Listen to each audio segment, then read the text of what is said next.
So Professor Karen Whitten is a geographer and professor of public health. She was originally a psychologist, but she abandoned that discipline. Her research focuses on neighbourhood design and housing, transport and amenity, access and about the access, access that influences the everyday mobility, health and well-being of residents. Her work is interdisciplinary and has a particular focus on the well-being of children and people with disabilities. And Karen is also one of the key people in our public housing and urban regeneration, health and well-being big project that we're doing at the moment for MB. And Dr. Penelope Carroll is a public health researcher who I've had the pleasure of knowing for many years, before and after she did a doctorate with me on housing and people who are in temporary housing, a precursor of all that work on homelessness. Her work is interdisciplinary too, with a current focus on the well-being of disabled people and ableism. Previous research includes co-design of urban space with young people, ableism, perceptions of medium density, and the private rental sector. And they've come together to do this work particularly on rental housing, which is we know is a critical area where we need to reduce the inequalities between those who rent and own. And BRANZ has supported them over a number of years so that we have a longitudinal study. So I'm looking forward to what you have to say. So first of all, over to you, Karen. Kia ora koutou katoa, and thank you, Philippa, for that introduction, and to Libby and Sharon and Jasmine for setting up the seminar. Thank you. Penelope and I want to report on the second study we've done of the New Zealand rental sector, and we'll be drawing on data that we gathered in 2021 from tenants and landlords across 4 New Zealand cities: Auckland, Wellington, Christchurch and Dunedin. And the research largely replicates the study we did in 2015-16, and both studies have been funded by BRANZ, as Philippa mentioned. But before launching into our own findings, we thought it might be useful just to briefly summarise what we know about the rental sector from the recent census. And we draw heavily on the Stats NZ report, Housing in Aotearoa 2020, just to give a little bit of background there. And then we will turn to our own study, at which point we can give whether it adds knowledge or whether there were differences between 2015 and 2021. So, you know, the overall, I'll also actually to mention that in that intervening period between 2015 and 2021, there have obviously been changes to Healthy Home Standards, Residential Tenancy Act and tax settings. And although this was never set up as an evaluation of any of those changes, and inevitably there is some commentary on those, and we'll mention them when they're relevant. So the context is declining rates of home ownership. And as you probably all know, they peaked in the late 80s and early 90s at 73.8%, the graph on the left here, and declined by the 2018 census to 64.5, the lowest rate since 1951.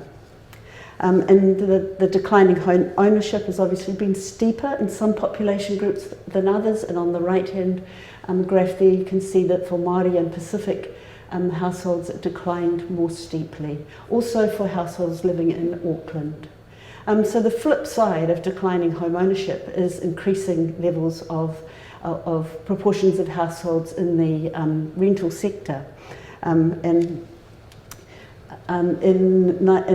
2019, 34% of households in New Zealand were renting their homes. And this was quite an increase since 1991, when it was only 23% of households. So, you know, of the roughly 1.5 million people that were renting their homes in 2018, around 84% of them were renting privately. And as this graph shows, the dark blue are the proportion of people who were renting in the private sector, and it's highest at all age groups. The mustard is Kāinga Ora, and that was housing 12% of rental households in 2018. As you can see, there was an increase in the older age group, but there's also not shown in this graph of Māori and Pacific households. Also not shown here, but worth noting, is that mobility is higher in the private rental sector than other housing, such as Kāinga Ora or community housing or local government. And this audience knows well how important housing is to well-being. And the three factors that are of particular importance are security of tenure, affordability, and housing quality. And so we'll just look briefly at what the available data says on those things. And first to housing security, tenure security rather. One of the indicators of tenure security is residential mobility.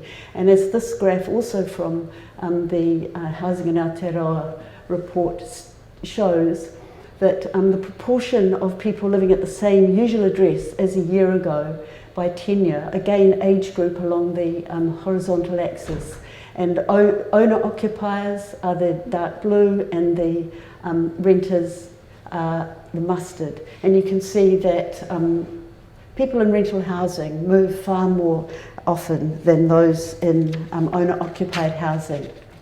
And as we know, length of residency is important to people's sense of belonging. There's a substantial research literature that shows that the longer you live in a place, the more connections you have to a place, the more attached you are both to people and place. So moving often reduces the opportunities for those connections to place. And affordability. Renting households generally spend a higher proportion of their income on housing than owner-occupiers. And in 2019, 40% of renting households spent more than 30% of their income on housing costs. And this was an increase since the late 80s, when it was only 20% of households. And then finally, housing quality. And again, this is an area that many of you have done work in, and many of you have advocated really hard for those changes in healthy home standards and changes to the Residential Tenancy Act. A pilot study of 800 houses in 2018 and 19 found that rental houses compared to owner-occupied houses tended to be smaller and in far more need of repair. And the changes, I'll just briefly mention the changes to the Residential Tenancy Act 2021. Termination of tenancies without reason was legal prior to this time. Now no-cause terminations are illegal. Rent increases were enabled every 6 months, post-amendments every 12 months. Tenancies were either fixed term or periodic. Prior to changes, now fixed term tenancies automatically become periodic on expiry, and there was no provision for homemaking previously. Now there's limited provision for homemaking, like putting pictures on walls and painting, etc. And many of these changes were aimed at increasing the secure occupancy of tenants. And also, as mentioned before, the Healthy Homes Standard strengthened requirements around insulation, ventilation, heating, moisture drainage, and draft stopping. So now to our work.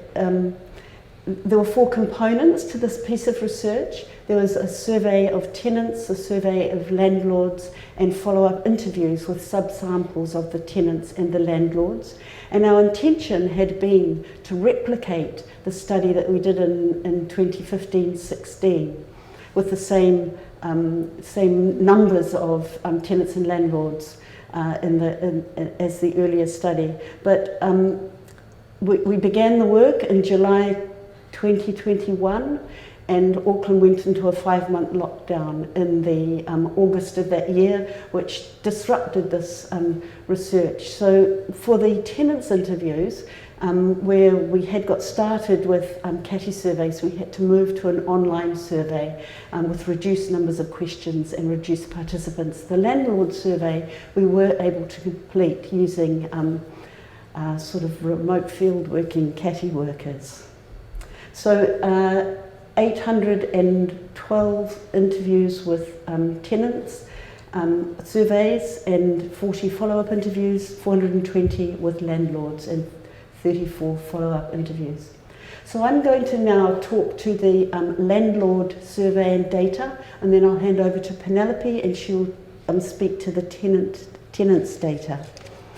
So the landlord demographics, the mean age of the landlord sample was 60 years, which was 4 years older than in 2015, suggesting an ageing of this particular population group. They were predominantly European, 78%, 7% Indian, smaller percentages of Chinese and other ethnic groups, and smaller again percentages of Maori, Samoan, Middle Eastern and African landlords.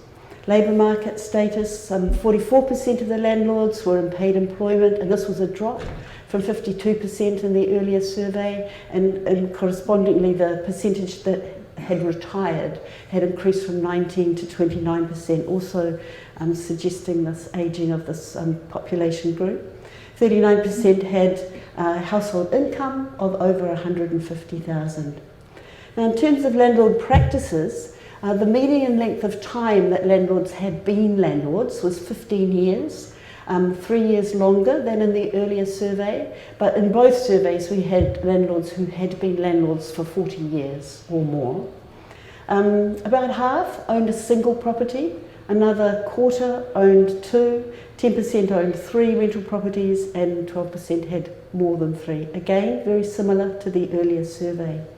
And the dominant rationale when we asked why had they bought their first rental property or their most recent rental property, by far the most dominant response was that it was as a form of compulsory saving for retirement, and it was seen as a secure and durable investment.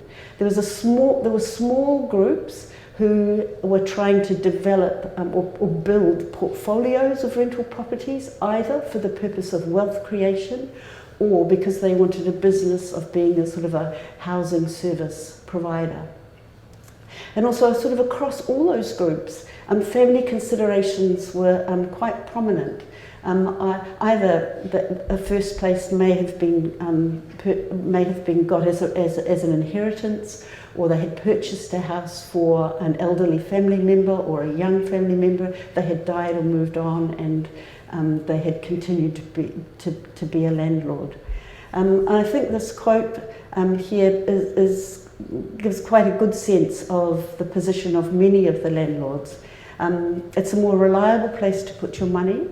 It's like biting the gold coin, isn't it? You can see it and you know that it's there. And maintenance, all those things aside, it isn't going to go away. Where and what they buy. The most common locational choice for landlords is near their own home, where it's familiar. Second reason for buying in a location was that it was close to amenities. And 2/3 of landlords favour second-hand dwellings for a range of reasons. They tend to be cheaper, there are more of them, so they're easier to purchase, and also there's a potential to add value with improvements. The downsides are maintenance and the increasing compliant costs, and also with healthy homes requirements getting regular mentions. There was also an increase in an interest in new builds. It wasn't statistically significant increase, but it was definitely there in our data. And the advantages being that less maintenance, and usually when you purchase them, they already meet the healthy homes requirements, and the better quality, potentially a higher yield, rental yield, and also tax advantages because the new builds were not subject to the increased bright line tests. And there were no disadvantages in new builds. And just, very briefly on Did I skip one there? Oh no. Financing. We asked how had landlords financed their first rental property. About half through accumulated savings, equity in their own home by another third, and very small percentages had an inheritance or a family loan that they used to buy their first property. Just under a third of landlords had no mortgage on their rental property, and this was higher than our previous survey, again suggesting this ageing of that population group, because those under 40 who were landlords, they all had mortgages, but over 65, 54% did not have mortgages on their property. An average yield on property investments, half the landlords didn't know, and those that did, 3 or 4% was the most common response they gave. Those with a mortgage were more likely to know what the yield was on their property, but there was no difference between those that had one or a number of rental properties. So tenancies. Landlords who use property managers, the property managers selected tenants for them. And those that didn't, I think they said that good references, secure jobs, good impression and gut instinct were the main criteria they used. Fifth criteria was a security check. Very few landlords targeted niche markets, but definitely the least favoured tenants were students. And as Joyce said, I wouldn't have young people. I've had students and it doesn't work because they party and things. One exception was Dunedin, where there were landlords who specifically worked with students and wanted to provide housing for students. Something that had improved between 2015 and 2021, the percentage of landlords who said they had signed tenancy agreements on all their properties had increased from 92 to 95%, and an even bigger increase in those that said they had lodged bonds for all their properties had gone from 81 to 92%. A number of landlords favoured longer fixed-term tenancies, 43%, because they said you kept good tenants and there was a more certainty in cash flow and you didn't have places empty. And the question of raising rents, that was somewhat different between the property managers who used, the landlords who used property managers and those who didn't. Of landlords using property managers, 2/3 said that the property managers sometimes or always suggested raising rents, and 1/3 of those landlords said they always followed that advice.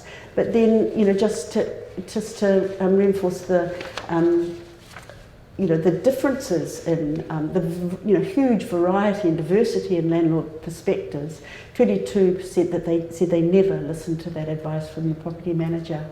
The weekly rent on properties that are managed by property managers is $50 a week higher than those that manage the places themselves. But we didn't take account of other variables there, so location and size, etc., could account for that difference. Some landlords who manage properties themselves, they were more likely to say they only raised the rent when tenants moved, and we had a number of tenants who had not had an increase in rent for 10 years. But this often created quite a not particularly healthy scenario, and that often these people were living in low rent, substandard housing, and Penelope will speak more to that when she speaks to the tenant data. So 55% of landlords manage properties themselves, and this had declined from 67% in the earlier survey, and a corresponding increase in the percentage that were engaging property managers, potentially the ageing of the cohort, but also the more legal requirements that they're having to meet. Landlords managing properties themselves, some said they did it for financial reasons, others they just liked having contact with tenants. For some it had been their family home, they thought they knew what it needed in terms of repairs. And then there was that small group I mentioned before that saw themselves as housing service providers. Repairs was, they had an as and when needed approach. They relied on tenants to let them know what was needed. And inspections were fairly rare with trusted tenants. Some landlords would say, oh, we just drive by and it looks good. And that sort of approach is illustrated by this quote here by Jenny. In a way, it's never been really necessary to do a formal inspection. And in a way, if you're comfortable about tenants, that does seem really invasive somehow. So huge variety in positions that landlords took. In terms of how landlords viewed property managers, on the whole, they had fairly high satisfaction with the services they provided and with their competence, you'll see there. So satisfied or very satisfied, 85% with competence. And the upsides were that the property managers were expected to know and meet all the regulatory requirements. They selected tenants, they take stress and responsibility off the landlord's shoulder.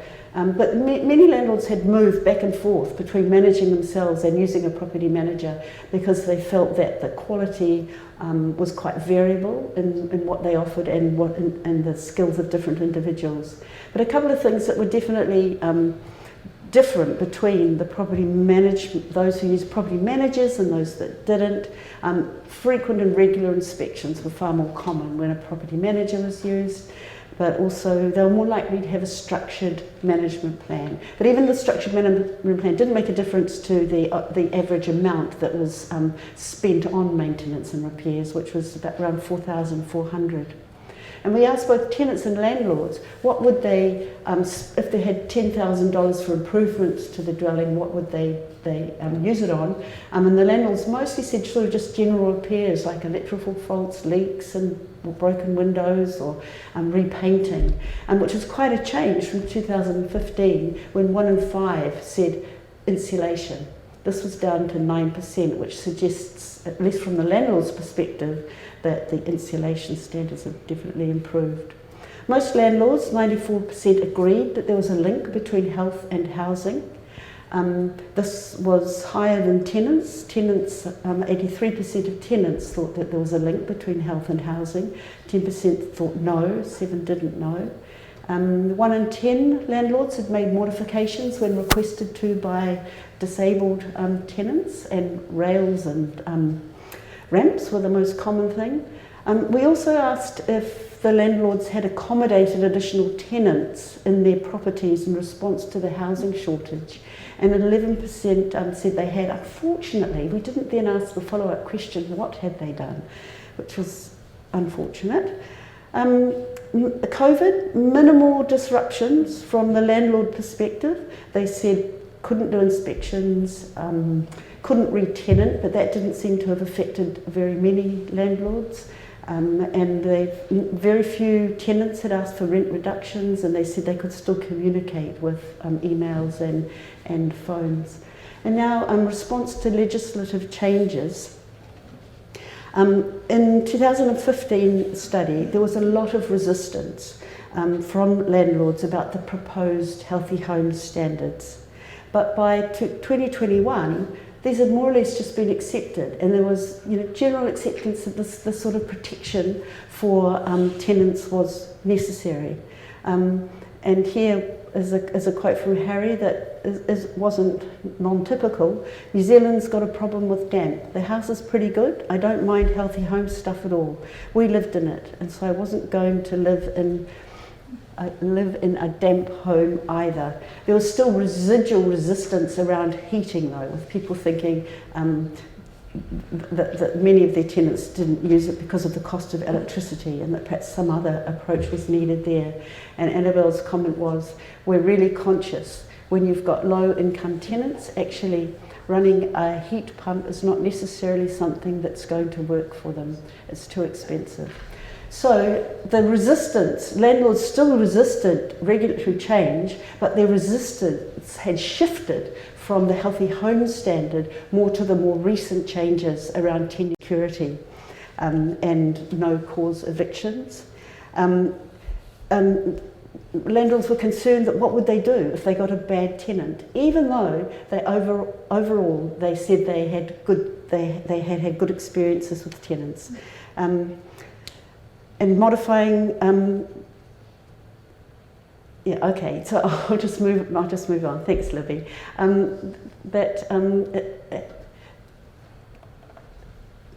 Helen here said, we very much feel that the rights of landlords have been diminished. Tenants have more rights, and they do painting and alterations and goodness knows what else to your home that is very off-putting.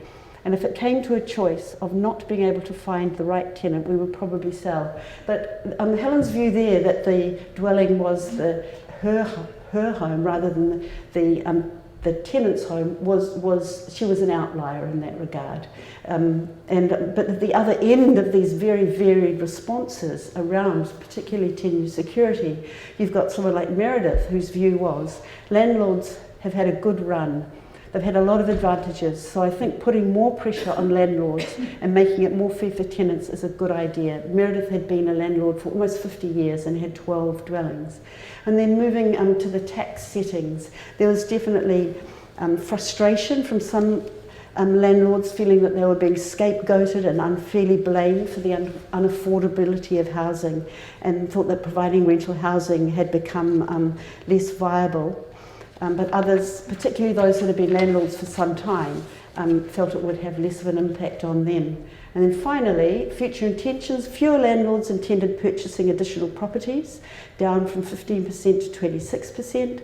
And the common barriers were uncertainty around current and proposed changes on government policy, rising house prices and access to finance. And there was the corresponding increase in the percentage of landlords intending to sell rental property, up from 21 from 15%. But that said, 4 out of 5 landlords had no intention of divesting in any of their rental property. And finally, less than 4% of the landlords were a member of a property investors association, which is interesting when you consider that that's often where commentary comes from in terms of the media when there is any regulatory change. So that's it from me, and I'll move on to Penelope. Of the tenants surveyed, 59% lived in Auckland, 15% in Christchurch, 14% in Wellington and 9% in Dunedin. There were also small numbers living in outlying areas, but we did not include their data when the analyses were being conducted. The mean age of tenants was 43 years, with a quarter of them over 53. When we did the follow-up interviews, we took care to try and get a good cross-section of tenants in terms of ages, dwellings that they lived in, and ethnicity. In Dunedin, the mean age was lower, it was 36, and that no doubt reflects the fact that there were older students living in Dunedin in rental properties. There were slightly more females than males in our sample, but only slightly, 52%. We allowed, obviously, for different ethnicities when people were commenting on what their ethnicities were. 66% were Pākehā European, 11% Māori, 8% Pacific, 20% Asian, including South Asian, and 3% from the Middle East, or Africa, South America. 2/3 of the tenants were born in New Zealand. Most of the tenants, 72%, were in paid employment, and there was a wide range of household income reported on. There were 17% reported a household income below 40,000, but on the other hand, 34% reported one over 100,000. 3-bedroom dwellings were the most common housing type, rented by 34% of respondents, followed by 2-bedroom dwellings. So standalone houses with 2 or 3 bedrooms were actually rented by almost 2/3 of the sample. Larger homes with 5 or more bedrooms made up 6% of the sample. Separate houses were more costly to rent than semi-detached or terrace houses, which were in turn more costly than flats or apartments. Now, our data demonstrated a diversity of housing pathways, both into rental housing and within the rental housing market. A major pathway, of course, was moving out of the parental home, but this was still generally seen as something that they would be doing for a while they saved for a home. 31% of the sample had actually owned their own home previously and had moved out of home ownership into renting. Most common cause of this was relationship breakup. Other causes were illness or having invested money in a business which had subsequently failed. There were a few who said that it was just too expensive to continue, they couldn't afford the mortgage anymore because of the costs of raising a family. A few had sold their homes when they had to move for work purposes. 72% of tenants had moved to their current address from another private rental property. There was no significant difference in the number of times tenants had moved in the last 5 years, between 2015 and 2021. And for many, it was clear, even clearer than our last survey, that for many, renting had become a long-term tenure. Notwithstanding that, there were still probably similar aspirations for home ownership one day in the future. Almost half the tenants had secured the first rental property that they had applied for. Trade Me was used by about half the tenants to find a home, and another 11% used some other form of online information. Family and friends were an important go-to place, and in fact, several of the tenants, quite a percentage of them, were either renting from a parent or from a child. Property managers were used 9% of the time.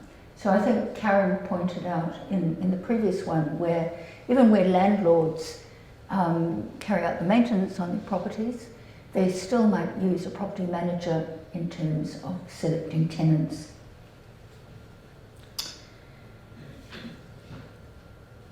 The number who said that they had secured the first rental property that they'd applied for was actually less than those who reported doing so in 2015. And across the sample, a quarter had applied for 1 or 2 properties, 22% for 3 to 5 properties, and 10% for 6 to 10 properties. And the remaining 9% had had to apply for more than 10 properties. Asked if they felt they had been unfairly turned down by a landlord, the most common reason given was because of their ethnicity.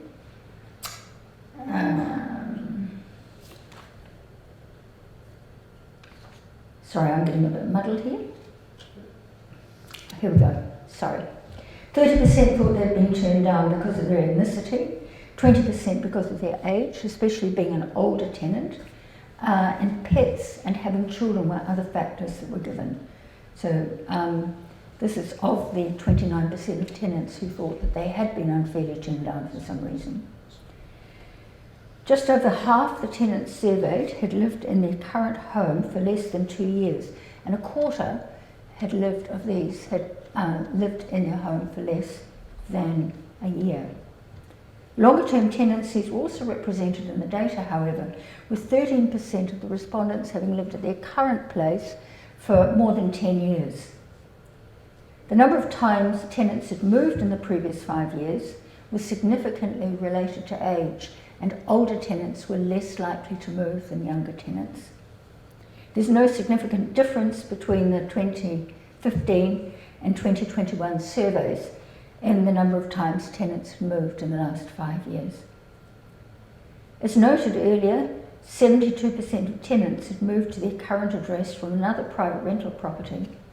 Across the total sample, reasons given were seeking better quality accommodation or to be closer to work, and the landlord having sold the property. There were quite big differences in these between cities. Seeking better accommodation was the most common reason given for moving by tenants in Christchurch and Dunedin, while the landlords selling the property and moving for work were the most common reasons given in Auckland and Wellington. Almost half the samples said they were planning to move within 2 years. A third of these cited wanting to own their own home as the main reason. Other frequent responses given were to secure a bigger and better appointed dwelling.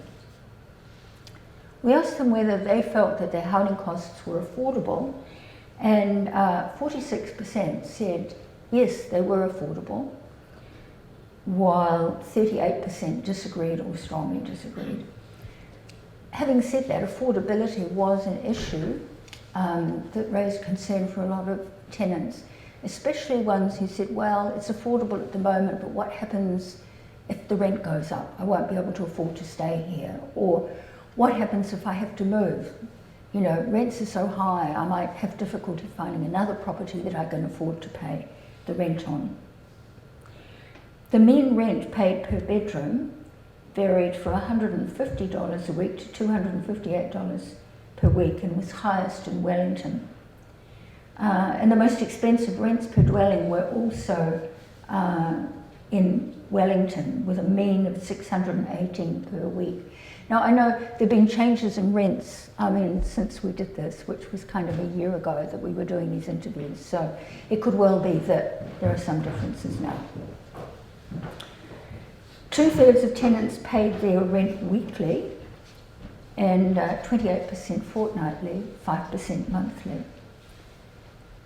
I was talking before about people being afraid that they might not be able to afford a rental if they had to shift. And Malcolm, here's a quote from Malcolm living in Christchurch: "It won't be affordable very shortly for us because my wife needs to cease work because of a health condition, so we've been reduced to one income." So, it just gives a context for, yes, it was affordable right now, but if any of the circumstances changed, they were anxious that they would no longer be able to afford the rent. Minimising costs was a key driver of housing decisions, and this included the decision to flat share. While the social aspects of flatting were sometimes appreciated, the decision to live with flatmates was primarily a financial one for most of the tenants interviewed. It's really only affordable because there are 4 of us, and technically speaking, there's only 3 people on the lease. This is Tina, a 26-year-old. Well, younger tenants usually accepted the need to flat before they went into home ownership, and that there are often pros and cons of doing so, especially if they were living with friends.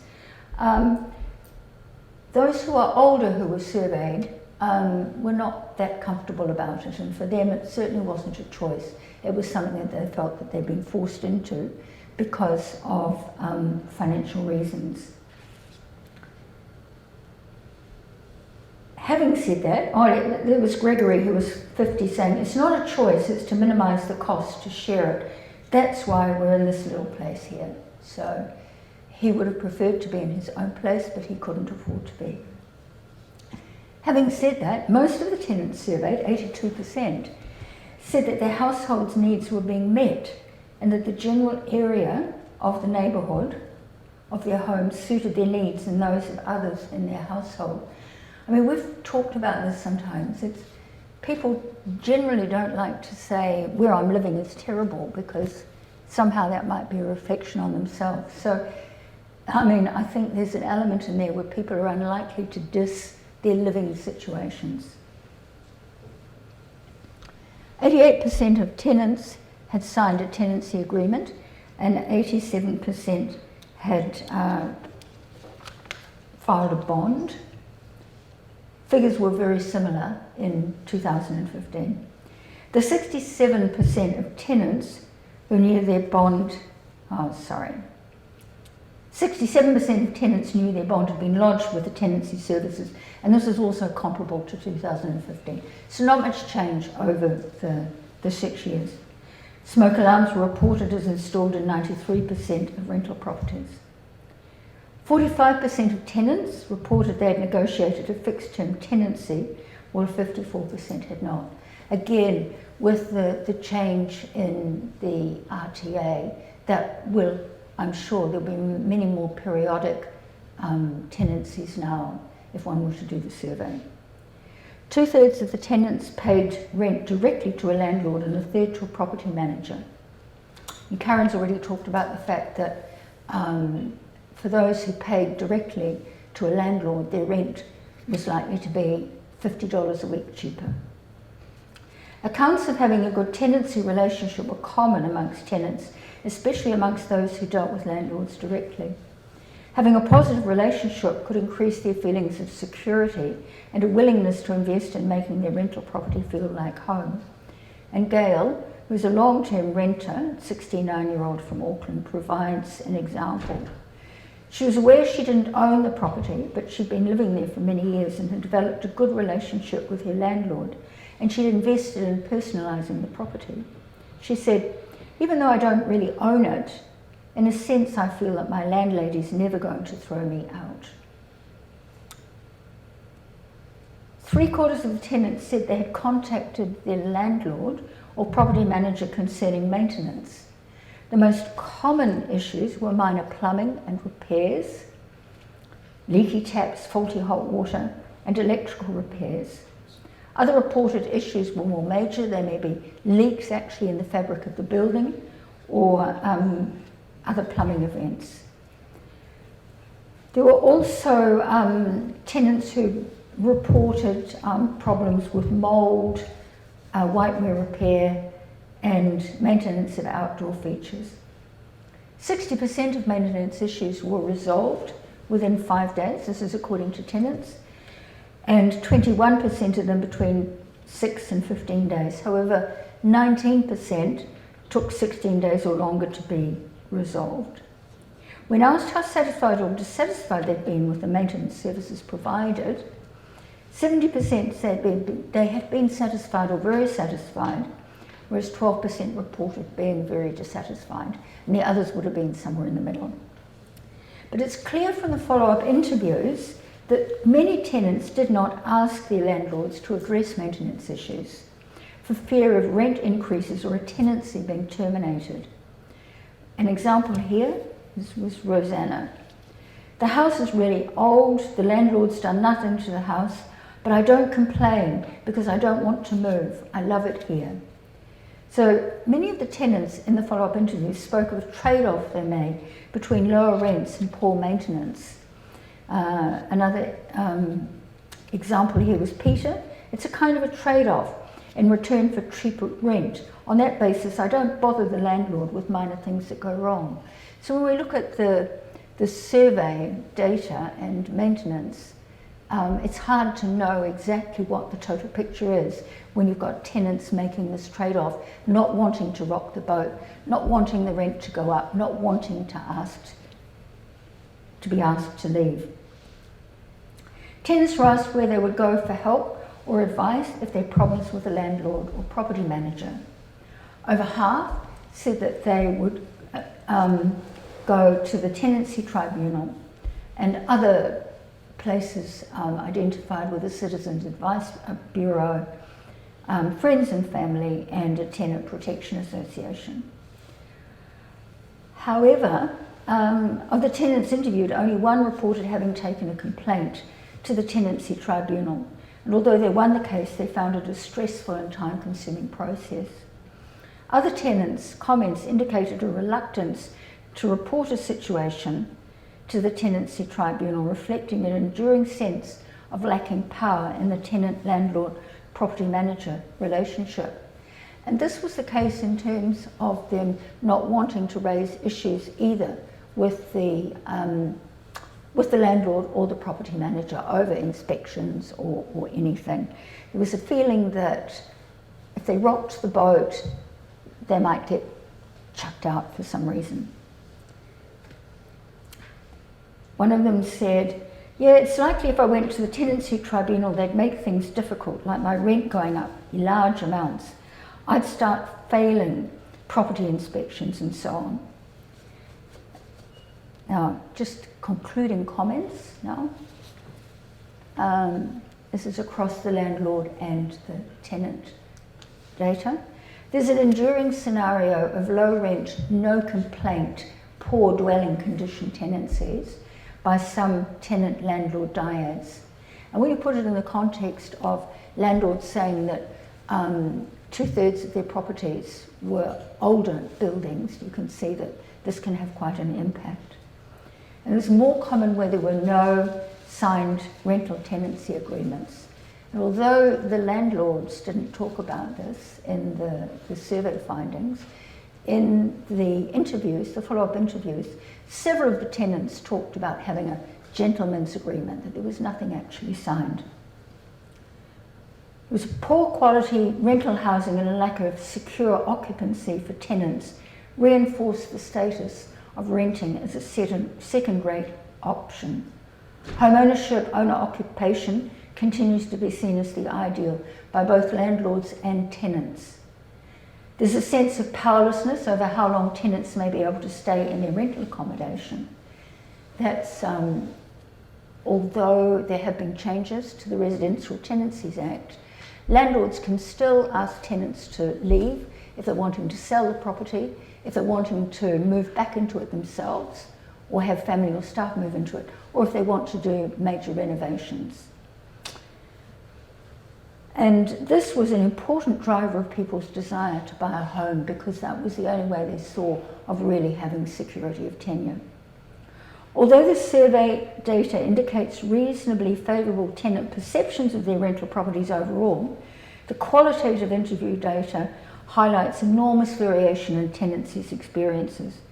Achieving a satisfactory, secure and healthy home often required negotiation and compromise. Substandard conditions or tardy maintenance were tolerated for fear that rocking the boat could risk the tenancy or lead to a rent increase. For some, this was a compromise they made to retain the stability of home and school and neighbourhood connections.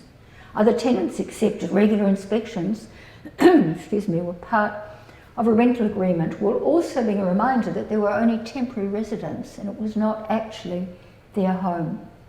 The possibility of housing uncertainty in the future kept the ideal, and for some the possibility of home ownership, alive.